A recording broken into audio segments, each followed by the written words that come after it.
masuk penjara gitu, enggak. Paling orang tuanya kadang-kala diam. Sudahlah, kita doakan saja, si anak ini nakal sekali. Tapi anak ini menyerang terus, ngeviral terus, gosip terus, apa terus, sampai ingin melakukan sesuatu. Nah, ini terjadi pada Absalom. Absalom menyerang Daud dan Daud mengalah. Sampai Daud itu mengalah. Tapi di dalam pekerjaan yang sulit ini, bagaimana menyelesaikan anaknya? Iman Daud mulai goyah. Ini yang menakutkan. Kemarin saya bicara pertama, perubahan itu adalah iman. Imanmu harus berbuah. Tapi iman Daud bergoyang. Dia dikatakan, berilah telinga kepada perkataanku ya Tuhan. Kok kamu masih minta telinga? Bukankah Tuhan itu dekat dengan kamu? Ketika kamu berkata, Tuhan itu mengerti. Sampai dikatakan yang tadi itu berteriak-teriak, apabila aku berseru, jawablah aku ya Tuhan. Pasal 4 itu berseru itu 2 kali muncul. Maka pasal 4, pasal 2 itu, pasal 4 itu juga Tuhan mendengarkan apabila aku berseru kepadamu. Jadi seolah-olah Tuhan itu jauh dengan dia. Karena seolah-olah Tuhan jauh dengan dia, iman Daud itu mulai merosot. Sehingga pada teks ini Daud itu sudah mulai goyang. Seorang orang tua itu mulai goyang. Jadi saudara-saudara kekasih dalam Tuhan Yesus Kristus, pemimpin-pemimpin kita, orang-orang tua kita, kau jangan berpikir bahwa imannya dia kuat. Yang lebih sulit mengelola kuli STT atau lebih sulit mengelola gereja apapun adalah orang-orang tua. Orang tua itu berpikir secara holistik seluruh, berpikir tentang ini, tentang ini, tentang ini. Kamu yang kecil-kecil itu, anak-anak itu berpikir tentang saya tersinggung Pak. Saya tersinggung Pak, karena saya dibeginikan. Kamu cuma berpikir tersinggung. Orang tuamu berpikir tidak ada urusan tersinggung, tapi holistik keseluruhannya. Kamu makan apa ya? Kamu sakit gimana? Gimana dosen-dosen kau gak masuk? Gimana ini? Gimana? Mereka semuanya. Gitu tuh loh. Anak-anak itu masih mau hancurkan orang tua. Memang begitu. Ini Daud, Absalom ini mengalami. Absalom ini mengalami. Dan pasti dimanapun terjadi. Saya punya orang tua angkat juga senior, umurnya 78. Saya tidur sama, saya belajar dengan dia, sama-sama. Saya melihat dia, saya belajar. Orang tua yang hebat. Saya menghormati orang tua. Dengan harapan anak-anak saya juga menghormati saya. Nanti yang senior menghormati adik-adik, menghormati senior. Harus selalu begitu. Tapi kalau adik-adik itu bertingkah seperti ini, dan ini ada kejadian toh di dunia persilatan pelayanan ini itu ada seperti ini. Jadi tidak usah diaplikasikan, tapi ya sudah ada. Sama yang dialami ini. Karena itu kalau Daud imannya goyang, ya kita yang mati. Goyang imannya ini. Anaknya sudah begitu, anak-anak, mahasiswa-mahasiswa yang masih baru atau masih usia muda juga begitu, stres. Maunya kita mau balas tidak bisa. Anak kita mau diapain? Jadi jangan salah satunya harus sudah diamlah, terserah nak. Kamu hancurkan papamu, oke.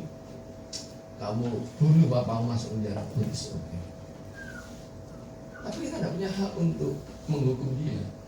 Kamu menghina saya masuk pengadilan, tidak bisa. Kita melawan. Inilah power di dalam kekuatan ini. Dan Daud adalah seorang raja. Semuanya punya. Tapi Daud bergumul dia diri sendiri. Bergumul, Tuhan, bagaimana ini caranya? Tapi di sini dia mengeluh, indahkanlah keluh kesahku. Dia mengeluh terus. Ayat yang ketiga, perhatikanlah teriakanku, minta tolong ya Raja dan Allahku, sebab kepadamulah aku berdoa. Dia berteriak-teriak. Saya yang tidak setuju itu, inilah berteriak-teriak. Daud itu mengerti tentang Allah dengan baik, tapi dia merasa dalam kesulitan hidupnya Allah tidak menyelesaikan apa yang dia alami. dan dia harus berteriak-teriak. Seolah-olah Allah itu meninggalkan dia, seolah-olah Allah itu sedang tidur, seolah-olah Allah itu sedang melakukan sesuatu yang tidak mengabaikan dia, sehingga dia berteriak-teriak, dikatakanlah, supaya persoalan-persoalan hidupnya dia selesaikan. Tapi yang lucu mengatakan ayat 3, perhatikanlah teriakanku minta tolong, ya rajaku. Dia seorang raja, tapi dia menempatkan Allah sebagai rajanya. Berarti Allah adalah raja segala raja bagi Daud. Yes. Karena tidak ada yang mengalahkan. Daud itu raja yang paling hebat. Raja-raja lain itu tidak bisa mengalahkan Daud kecil-kecil itu. Dia lagi top, hebat. Tapi dia bilang, ya rajaku.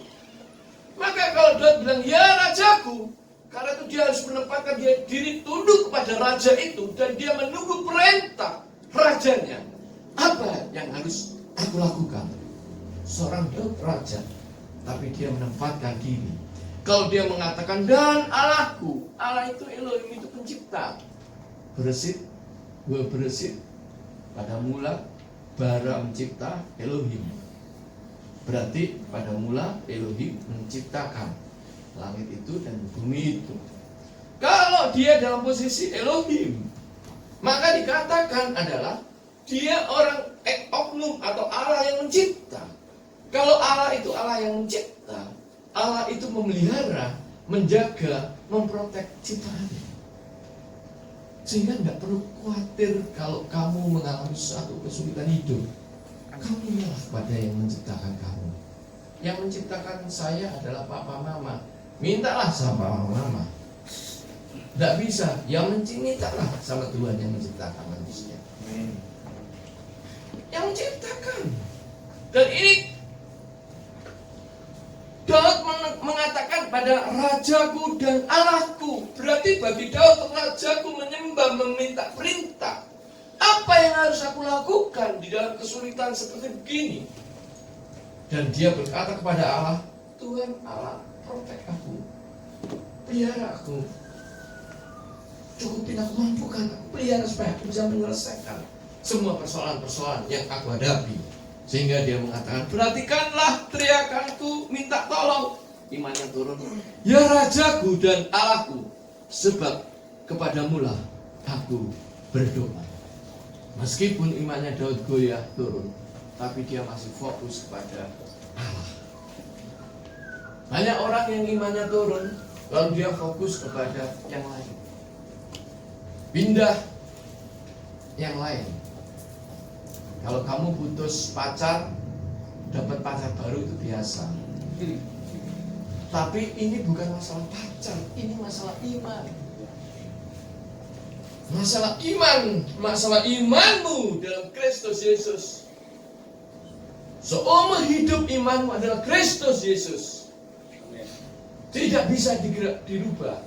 Tapi ketika kamu merubah, pindah kepada iman yang lain, maka kekuatanmu hilang semua. Tidak ada power. Kamu tidak kenal kekuatan yang lain. Kamu tidak mengerti kekuatan yang lain. Kognitifmu tidak begitu hebat tentang kekuatan yang lain. Tiba-tiba kok kamu percaya orang lain. Gampangnya begini, Bapak Ibu, papamu bermasalah, mamamu bermasalah. Lalu ada orang lain yang mengatakan, papamu begini. Kira-kira kamu percaya sama papamu atau orang lain? Orang lain juga kamu kenal, datang ke kamu bilang papamu begini. Mestinya kalau kita seorang anak, kan kita harus percaya yang kita kenal. Maka kita tanya, papa gimana ini? Betul nggak begini? Udah selesai. Orang tua yang kita kenal itu yang bisa menyelesaikan masalah itu. Tetapi masa orang lain yang tidak dikenal, kita percaya begitu saja. Nah, ini yang sering terjadi. Sering terjadi dalam hidup kita. Sehingga ketika kita mengalami satu kesulitan, kita pindah tempat, kita cari siapa ya yang bisa bantu kesulitanku. Oh, ini dukun-dukun. Oh, ini orang sakti. Ya sudahlah, saya minta. Padahal kita tidak kenal, tidak ngerti kerjanya apa dia, tidak ngerti kekuatannya apa. Kita juga tidak ngerti. Tapi kita ngerti sekali dengan Allah kita yang sungguh luar biasa, Kristus yang sungguh luar biasa, kita tinggalkan. Di sini Daud bersyukur dia masih bertahan dengan iman. Meskipun imannya goyah, tetapi dia masih fokus pada Kristus. Jadi Bapak Ibu, mari kita lihat dengan baik. Kita di dunia ini tidak pernah kita selalu senang. Kita tidak pernah selalu bahagia. Karena itu Matius pasal 6 mengatakan berbahagialah. Berbahagialah. Kalau kamu baca teks berbahagialah itu namanya berkatilah. Berkatilah. Jadi dalam hidup itu selalu dalam posisi diberkati. Dalam hidup itu selalu dalam posisi diberkati Tuhan. Ketika hatimu merasa diberkati Tuhan, sebetulnya pada saat itu hatimu memposisikan diri kamu berbahagia. Tapi kalau kamu merasa tidak diberkati Tuhan, maka kamu merasa tidak berbahagia. Apapun yang kamu lakukan tidak suka, tidak senang. Karena itu di sini dikatakan berbahagialah, berbahagialah. Berbahagia itu adalah suatu kondisi yang membuat dirimu, kamu sendiri harus berbahagia. Jadi tidak orang lain datang ke kamu memberi kebahagiaan, tidak. Tapi kondisi dirimu. Tidak pacar kamu, suami kamu, istri kamu datang ke orang lain terus memberi kebahagiaan, tidak. Tapi yang ada adalah diri kita sendiri. Amin. Karena itu Matius mengatakan kuat berbahagialah. Dalam konteks ini berbahagialah ini akan timbul apabila kita masih di bawah kondisi iman itu sendiri. Saya sering kali mengatakan berkah itu berkat dalam Ibrani. Berkah itu seperti keran yang keran yang mengucur di satu tempat, itu airnya. Kalau seseorang ini ingin diberkati Tuhan, maka dia harus berdiri di keran itu supaya tubuhnya kena air. Tapi kalau dia tidak mau diberkati Tuhan, maka dia harus keluar supaya tubuhnya tidak kena, kepalanya tidak kena air. Maka dia keluar dari berkat. Jadi berkat itu pilihan. Kebahagiaan itu pilihan. Kau mau diberkati atau tidak? Itu kamu sendiri yang ambil keputusan. Bukan pendeta, bukan siapa orang tamu itu. Kau mau ada beriman, fokus pada Kristus. Apapun yang terjadi, saya fokus Kristus. Kekuatan hidupmu atau tidak. Ketika kamu berada dalam Kristus dan kamu mengikuti aturan-aturan yang diarahkan oleh Kristus, hidup ini akhirnya menjadi diberkati oleh Tuhan. Akhirnya muncul dan luar biasa. Maka dikatakan itu Tuhan, ayat 4. Pada waktu pagi engkau mendengarkan seruanku. Saya tidak suka seruan. Kok ngomong sama Tuhan seruan.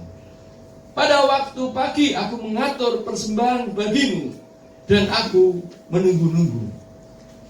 Pertama yang dilakukan adalah pagi hari mengatur persembahan pada Kristus. Berdoa pada Kristus, mengatur persembahan pada Kristus. Persembahan itu artinya sangat luas. Diri kita yang pertama adalah persembahan Kristus. Tuhan, supaya hari ini aku dipelihara oleh Tuhan, kegiatanku kurang lebih ini Tuhan atur, Tuhan bimbing, biarlah aku bisa menyelesaikan satu persatu. Tuhan, aku belum ada kegiatan hari ini, Tuhan beri kegiatan supaya semuanya sesuai dengan kehendak Tuhan. Mengatur. Tapi pagi hari itu adalah selalu bergumul, mengatur persembahan bagi Kristus dan menunggu jawaban Kristus bagaimana yang harus selesaikan. Jadi seringkali kita kalau diajak doa pagi, kita teriak nggak mau berdoa. Bahkan yang unik pagi nggak mau berdoa, nggak pernah mau berdoa. Bangun langsung mandi loncat melakukan sesuatu. Maka Daud tidak pernah mengalami semacam ini. Maka pertama kesulitan yang Daud alami pagi hari, dia sudah serahkan hidupnya. Biarlah Tuhan atur hari ini apa yang terjadi. Lalu sebab engkau bukan Allah yang berkenan kepada kefasikan. Orang jahat takkan menumpang padamu. dikatakan sebab Allah tidak suka kepada orang yang fasik. Kalau kamu tidak meletakkan hidupmu pada Kristus, kalau kamu tidak meminta pergumulan atau arahan pada Kristus hari-harimu, berarti kamu dikatakan kamu orang fasik. Dan Tuhan tidak suka. Tuhan tidak suka. Maka di sini kita harus bekerja keras. Janganlah jadi orang fasik. Sehingga nanti kalau kita jadi orang fasik, timbul di dalam hidup kita kejahatan-kejahatan yang ada. Nomor 6, pembual tidak akan tahan di depan matamu. Engkau membenci semua orang yang melakukan kejahatan. Engkau membinasakan orang-orang yang berkata bohong. Tuhan jijik melihat penumpah darah dan penipu. Jadi dikatakan jelas, kalau kita beralih iman kita, maka kita akan beralih kepada hidup penuh kebohongan. Kita berada dalam posisi fasik, kita berada dalam posisi yang menjijikkan bagi Tuhan.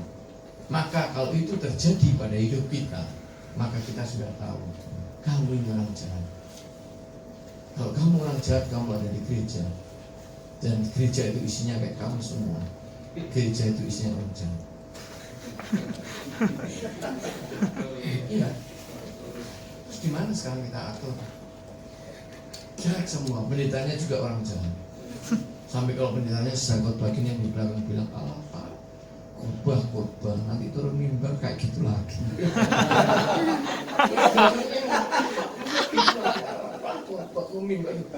Dia tenang, semua memang tenang, takut sama Tuhan kan di mimbar di ibadahnya. Tapi dalam belakang bisik-bisik, itu nanti turun ngomong coba sebentar ya. Baru turun duduk jalan langkah sudah berubah lagi, sama yang dulu. Sudah, nah, selalu begitu. Itu pikiran-pikiran orang jahat. Orang jahat itu selalu berpikir yang negatif terus, tidak menginginkan seorang itu berubah. Tidak menginginkan seorang itu berubah. Sulit itu berubah. Tak bisa loh, Bapak itu Pak, tidak berubah Pak. Itu orang tidak berubah.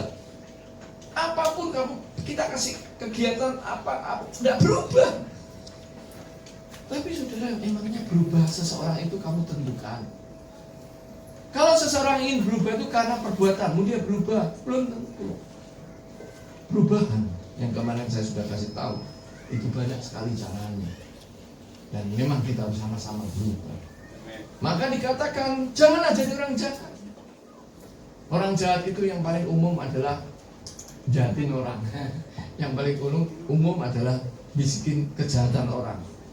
Yang paling umum adalah cerita kejahatan orang itu ke teman lain. Itu yang paling umum. Tapi yang paling umum lagi juga, ya banyak hal lah. Kita kejahatan itu kita tidak bisa ceritakan. Banyak sekali. Satu hari orang tua saya khotbah di satu gereja bersama saya. Saya sebetulnya ingin khotbahkan ini, tapi saya ragu-ragu karena saya lebih bagus ini. Pagi yang indah. Dia bercerita bahwa bagaimana menjadi orang yang saleh. Baik. Bagaimana menjadi orang baik? Kalau di gereja tidak bisa kamu jadi orang baik. Kalau pendetamu tidak bisa berubah kamu jadi orang baik. Kalau di dalam keluargamu tidak bisa menjadi orang baik, kamu sendiri yang merubah menjadi orang baik.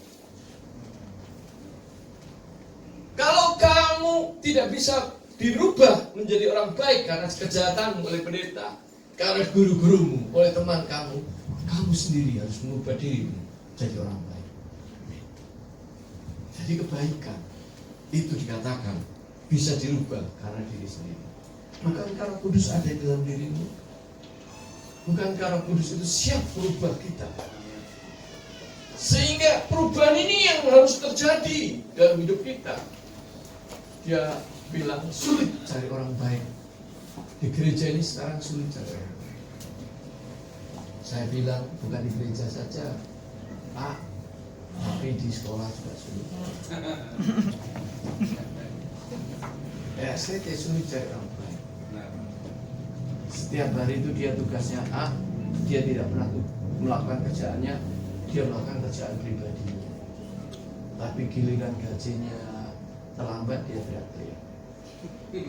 Ketika kita cek, bapak ini ibu ini kok nggak kerja setiap hari, kerjanya hanya ngurusin kerjaan pribadinya, kok nggak kerja urusan sekolah, kantor. Kalau dia kerja urusan kantor, kan kesulitan kantor itu harus diselesaikan bersama-sama. Tapi bapak ini tidak pernah kerja urusan kantor, tapi datang rajin tiap hari. Kita lihat, kerjakan urusan pribadi. Giliran ditugaskan sama pimpinannya, menolak. Maaf Pak, saya sibuk. Oh, sibuk urusan pribadi. Tapi ketika gajian tiba terlambat, Pak, gajian saya kok terlambat. Saya perlu karena istri saya. Ya Tuhan. Jadi kalau ada orang seperti ini yang harus bertobat, itu bukan orang baik. Dan dimanapun pasti ada. Maksudnya kalau saya.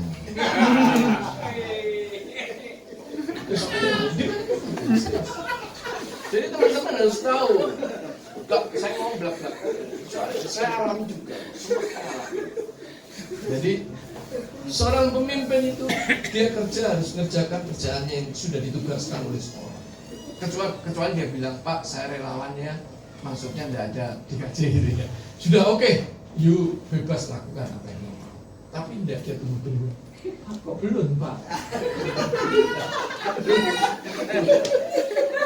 Dan ini saudara problem antara kami sama Batuan. Kamu mahasiswa juga begitu. Ini mahasiswa kamu, kau pikir ini suatu, ini serius. Jadi akhirnya nanti teman-teman mahasiswa juga tugasmu belajar dan lain-lain, gitulah, sudah ada satu cerita. Maka dikatakan bahwa kita akhirnya menjadi orang jahat. Orang tua saya bilang, mau berbuat baik, jadi orang baiklah. Kalau kamu ditugaskan di tempatnya, selesaikan pekerjaan itu. Nanti kalau sedikit ya Pak, saya bisa nyediakan sedikit, it's okay. Pak, saya bisa nyediakan sedikit, it's okay. Sedikit, oke. Lama-lama kan jadi. Saya lihat satu STT saudara, ada karyawan datang tapi tidak ada kerjaan. Setiap hari karyawan itu main kerjanya, main terus, nggak ada. Akhirnya saya bingung, ininya tidak diselesaikan, ininya tidak diselesaikan, ini nggak selesai. Sekolah terkatung-katung padahal gedungnya besar, gedungnya besar mewah sekali, tapi tidak ada satupun karyawannya yang kerja. Akhirnya dia menggaji orang lain untuk melakukan kerjaan itu. Dia keluarkan uang dari kas, ayo bantu saya untuk ini. Nah, bantu saya untuk ini. Tapi sebetulnya kan karyawan itu bisa menyelesaikan, tapi tidak. Akhirnya uangnya berhasil keluar dari kantor. Banyak sekolah seperti itu. Dan saya nggak tahu kenapa hamba-hamba ini tidak mau berbuat baik. Gereja juga begitu. Kita semuanya akan mengalami karena terjadi transfer di lingkungan. Kalau lingkungannya sudah mulai jahat, pelan-pelan akan tertransfer. Saya sebetulnya tinggal berdoa, Bapak Ibu, kalau kamu jahat dan kamu tidak bisa berubah, bolehkah pindah tempat pelayanan? Saya berdoa supaya yang ada ini tidak tertransfer. Loh iya kok saya kasihan, yang memimpin itu kasihan. 12 pasif ini. Semuanya begitu. Loh, ini masalah dunia itu sama. 12 pasif. Masalahnya sama.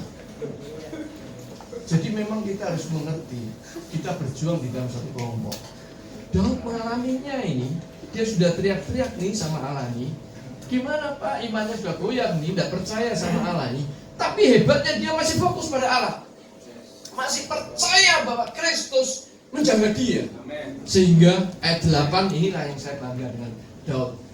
Sama dengan ayat 4, pasal 4. Ayat 8 dikatakan, tetapi aku, Daud mengatakan, tetapi aku terjadi perubahan. Berkat kasih setiamu yang besar, aku akan masuk ke dalam rumahmu. Pertama dikatakan, berkat kasih setiamu yang besar. Dan Daud tahu di dalam kondisinya seperti ini, baik kamu sedang jatuh, baik kamu sedang naik, baik kamu sedang kesusahan, baik kamu sedang bahagia, semuanya kamu berada di dalam berkat kasih setia Tuhan. Di dalam kuasa Tuhan, Setelah hidupmu itu diberkati, Pak. Kalau hidupmu itu diberkati, kamu tidak usah khawatir. Gak usah khawatir apa-apa. Yang penting kerjakan pekerjaan Tuhan. Tapi kalau kita hidupnya diberkati, kita kerjakan kerjaan kejahatan yang tidak bisa. Kerjakan kerjaan Tuhan, sudahlah, beriman Tuhan. Pasti Tuhan akan memampukan semuanya. Coba bayangkan, mungkin Pak Bandar juga nggak pernah membayangkan. Sekolah sudah 3 tahun, sudah begitu banyak. Berkali-kali sudah lebih dari 1, kan luar biasa. Kalau bukan pekerjaan Tuhan, tidak mungkin bisa. Saya kalau jalan sama Pak Buket 1 itu wajahnya sedih terus. Tapi kalau saya khotbah, beliau senang. Saya senang sekali melihat dia. Ya memang sudah menyukai kita 3 tahun ya. Tapi selama kita fokus pada Tuhan Kristus, fokus dengan Kristus, semuanya selesai. Haleluya. Ini loh, Daud mengatakan sendiri, percayalah berkat Tuhan itu akan terus ada dalam diri kita. Cuma kadang-kadang kita mencuekkan, tidak ambil itu berkat, akhirnya kita melupakannya. Kedua, Daud mengatakan, aku akan masuk ke dalam rumahmu. Jadi apapun yang terjadi, kamu harus sujud menyembah Kristus di rumahmu. Apapun yang terjadi, kamu harus berdoa Tuhan. Pagi hari bangun harus berdoa. Pagi hari bangun. Nanti siang berdoa, lalu malam harus berdoa lagi. Terus berdoa, terus berdoa. Kesulitan-kesulitan hidupmu, kamu terus harus berdoa. Karena ini yang hanya bisa kita lakukan. Sehingga Mazmur pasal 4, saya loncat pasal 4, itu menarik kalau kau perhatikan. Dia bunyinya begini. Mazmur pasal 4 dia, biarlah kamu marah, tetapi jangan berbuat dosa. Oke. Berkata-katalah dalam hatimu di tempat tidurmu, tetapi tetap diam. Artinya apa? Berkata-katalah di tempat tidurmu.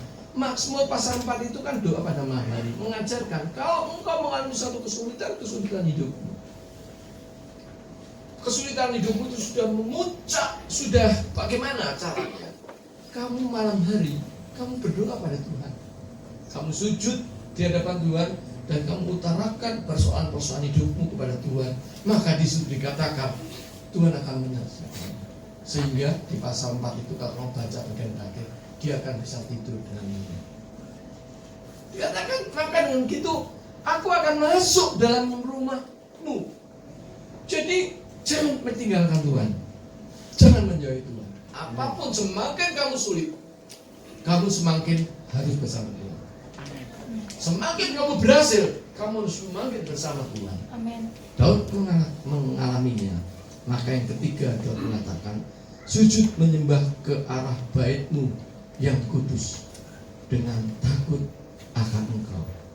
Jadi melatih diri untuk sujud menyembah. Sujud menyembah. Sujud menyembah. Jadi dikatakan sederhana kuncinya. Pada doa pagi hari ini kuncinya sederhana. Satu adalah berkat kasih setiamu yang besar. Karena itu kita tidak boleh meninggalkan Kristus. Tetap hidup meminta ajaran Kristus, arahan Kristus, supaya segala sesuatunya bisa diselesaikan, dituntun oleh Roh Kudus dan selesai. Kedua dikatakan terus berdoa pada Kristus. Ada di rumah Tuhan. Kalau kamu di seminari ini rumah Tuhan. Seminari itu ibarat gereja, saudara. Kamu setiap hari di gereja. Seminari itu kamu masuk kelas. Itu ibarat kamu masuk ruang gereja, ibadah. Di ibadah itu ada pendeta menyampaikan firman seperti ini, jemaat mendengarkan dan mendapat ilmu. Ada perubahan kognitif, afektif, psiko. Dan di kelas juga begitu. Hamba Tuhan ini, dosen ini mengajar. Kamu akan mendapat perubahan, pencerahan. Karena dikatakan dimanapun kamu berada, kamu selalu masuk di rumah Tuhan. Kalau kamu di jalan pun, kamu di warung pun, semuanya berada di rumah Tuhan. Sehingga yang ketiga, terus sujud menyembah. Sujud menyembah itu menyerahkan logika kita kepada Kristus. Kadang-kadang kita pikir, aduh mana aku bisa melakukan ini ya, atau membayar ini ya, sehari ini sudah kurang berapa hari ini, tidak ada uang untuk membayar ini, padahal jumlahnya besar. Mana bisa ya, aduh logika sudah pikir tidak bisa. Atau seringkali kamu tanya orang tuamu, sekarang kamu yang sudah lulus, kamu waktu mau kuliah minta orang tua, Pak, Mama bayarin dong saya mau kuliah. Papa, Mama mengatakan tidak ada uang, bagaimana kamu bisa kuliah? Ya sudah, kalau gitu saya mau kuliah lah, pergi, maka kamu kuliah. Tanpa pembiayaan orang tua, Papa, Mama yang nggak mampu membayar, tiba-tiba kamu sekarang berdiri sudah jadi sarjana. Terus uangnya dari mana itu? Kamu juga nggak kerja lagi, malah dapat uang untuk bisa makan, minum, sikat gigi, odol dan lain-lain. Malah dapat uang. Loh, saya malah dapat uang dan saya malah bisa kerja, lah malah saya bisa wisuda. Padahal papa mama yang mestinya bertanggung jawab untuk membiayai kita, tidak ada uang, tidak ada apa. Maka dikatakan logika ini tidak masuk akal. Tapi dikatakan ketika engkau sujud menyembah ke arah baikmu, logika ini kamu kalahkan. Tuhan sendiri yang ambil, Tuhan sendiri yang mampukan. Akhirnya kamu jadi sarjana. Kamu mimpi lagi. Saya mau S2, tapi siapa yang bayar saya? Saya tidak ada uang. Misalnya mimpi lagi. Tetapi kalau Tuhan izinkan, itu pun terjadi. Dan kamu mestinya lebih heran. Kok bisa saya kuliah S1, S2, S3, bisa jadi seperti ini. Nah, ketika Tuhan memampukan kamu seperti itu, kamu itu berutang banyak pada Tuhan. Saya berutang banyak pada Tuhan. Saya tidak pernah berpikir saya seperti begini. Karena itu dalam sisa hidup saya ingin memberi sesuatu pada Tuhan yang terbaik. Saya beri terbaik, saya tidak berpikir apa-apa. Dan memang harus gitu pada akhirnya. Ketika kita berani memberi terbaik, hidup kita menjadi tenang dan selalu bahagia. Kesulitan datang, nanti mahasiswa datang, Pak, saya belum bayar kuliah. Dalam hati saya ketawa. Ya inilah problem hidup kayak gini. Pak, saya belum makan pagi dan tidak bayar kuliah. Begini, ya beginilah itu. Pak, saya tidak bisa beli baju, gimana besok mau ini? Pak, ini gini. Ya inilah. Itu sudah kami alami orang-orang tua. Pak Bandar, saya, Pak, semua dosen-dosenmu sudah mengalaminya dan kamu mungkin sedang mengalaminya. Tapi kita gimana ini? Tuhan beri jawaban. Nah ini, kalau itu dikatakan Daud mengatakan dalam pagi hari, dalam kondisi apapun juga yang ketiga, sujud menyembah Tuhan. Yakinkan hari ini selesai pekerjaan karena Tuhan ada bersama kita. Amin. Maka dikatakan Tuhan, tuntunlah aku ke dalam keadilanmu karena seteruku, ratakanlah jalanmu di depanmu. Daud tidak membalas dendam, tapi diserahkan Tuhan untuk menyelesaikan musuh-musuhnya. Sebab perkataan mereka tidak ada yang jujur, batin mereka penuh kebusukan, kerongkongan mereka seperti kubur ternganga, lidah mereka merayu-rayu. Biarlah mereka menanggung kesalahan mereka, ya Allah. Biarkan mereka jatuh karena rancangannya sendiri. Buanglah mereka karena banyaknya pelanggaran mereka, sebab mereka memberontak terhadap Engkau. Tetapi semua orang yang berlindung padamu akan bersuka cita. Mereka akan bersorak-sorai selama-lamanya karena Engkau menaungi mereka. Dan karena Engkau akan bersuka cita orang-orang yang mengasihimu. Yang terakhir dikatakan, sebab Engkaulah yang memberkati orang benar, ya Tuhan. Engkau memagari dia dengan anugerahmu seperti perisai. Amin. Jadi dikatakan kalau hidup kita benar di hadapan Tuhan, maka kita ini dipagar, diprotek. Amin. Diprotek oleh perisai Tuhan. Karena itu, kenapa kita takut jadi orang benar? Kenapa kita takut jadi orang benar? Kenapa kita takut jadi orang yang sederhana? Kenapa kita takut jadi orang yang biasa-biasa saja? Kenapa orang yang takut jadi apa adanya begini? Kenapa kita harus munafik? Tadi ada satu isyarat halus, Bapak Ibu. Tadi ada yang menyanyi di sini kan, jamnya jatuh 1. Itu artinya besok teman-teman harus belikan jam.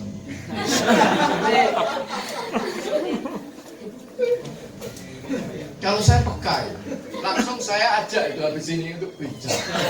Tapi kita kasih yang 10.000 aja ya.